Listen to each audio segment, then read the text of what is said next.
নমস্কার বন্ধুরা, আমি মুগ ডাল দিয়ে শেষনা শাক রান্না করে আপনাদেরকে দেখাবো। আপনারা দেখতে থাকুন।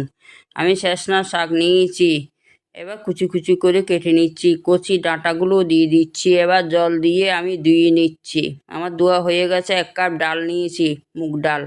ডালগুলো আমি ভেজে নিচ্ছি। এবার নুন হলুদ দিয়ে জল দিয়ে আমি সিদ্ধতে বসিয়ে দিয়েছি। আমার সিদ্ধ হয়ে গেছে। এবার কাঁচা লঙ্কা টমেটো দিয়ে দিচ্ছি। এবার শেষনা শাকগুলোও দিয়ে দিচ্ছি। এবার হলুদ দিক নিয়েছি, হলুদ দিকগুলো আমি কুচি কুচি করে কেটে নিয়েছি। এবার আমি নামিয়ে নিয়েছি। এবার সর্ষে তেলের মধ্যে আমি শুকনো লঙ্কা, তেজপাতা, আদা বাটা আর এলাচ দিয়ে আমি সম্বাদ দিয়ে দিচ্ছি। এবার ভাজা মশলা দিয়ে দিচ্ছি। এবার নামিয়ে দেব। এভাবে আপনারা করে খাবেন, ভালো লাগবে। জয় গুরু।